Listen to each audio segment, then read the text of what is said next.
Data has come out about getting a mammogram that shows that for every 10,000 people that you give a mammogram to, 8 people will die that would have never had breast cancer from breast cancer. Illegal falsifying your area of expertise, pseudoscience, fear-mongering, and pushing an unapproved breast cancer screening test. Now, by now, you might be one of the 2 million people who have seen this absolute dumpster fire of a TikTok by Dr. Bookbinder. Let's break it down. Hi, my name is Dr. Robin Roth. I'm an MD and an Ivy League trained breast radiologist, and I have been trying to find the right words to combat this sort of fuckery.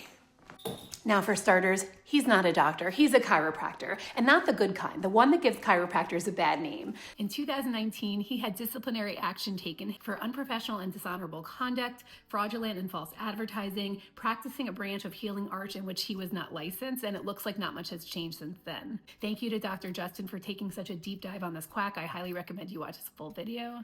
Okay, now for the science. So first off, the Cochrane study that he is referring to is from 2013. And over the last 12 years, mammography technology has significantly improved and the dose has decreased. So computational models show that approximately 2 to 10 out of 100,000 women may die of radiation-induced breast cancer over their lifetime. But this is flawed because radiation dose significantly differs based on the size of the breast, the thickness, the technique. According to the National Cancer Institute, the benefits of early detection of breast cancer through mammography far outweigh any potential risk.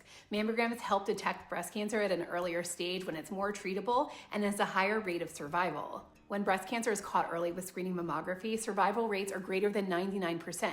Early breast cancer detection also lowers morbidity. You may be able to avoid chemotherapy or lymph node dissection, which all have long-term complications. Breast cancer mortality has decreased over 40% over the last 2 decades, a large part of which is due to early breast cancer detection through screening mammography. Women who get regular screening mammograms are 66% likely to die from breast cancer. Also, these women are also coming in for their screening mammograms, so chances are they're going to benefit from early breast cancer detection. And if mammograms were really the problem that's causing all this breast cancer, then we would mostly be seeing breast cancer in older people, and that's just not what we're seeing. We're seeing a rise in young breast cancer in women in their 30s and their 40s, often off their first mammogram.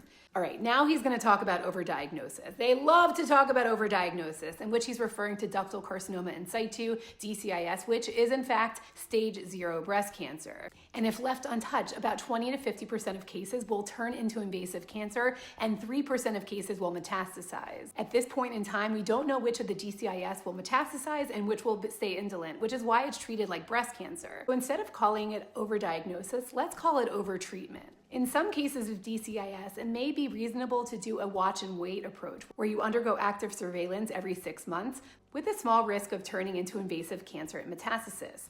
Of course, breast cancer treatment has its risks, or targeted therapies can potentially avoid that. The thermogram, the thermogram. Those fake doctors love a thermogram. The FDA has taken and will continue to take appropriate regulatory action against those who market thermography devices as an alternative to mammography. You might as well just catch your breast cancer while going through security at the airport because it's the same technology. So what is that you said about the Hippocratic Oath being do no harm? This, my friend, is very harmful. Mammograms save lives, end of story. So Dr. Bookbinder, please stay in your lane before you try to sell us a thermogram and scare us away from getting a screening mammogram, because the booby docs is always watching. As always, follow the booby docs for more of the breast information.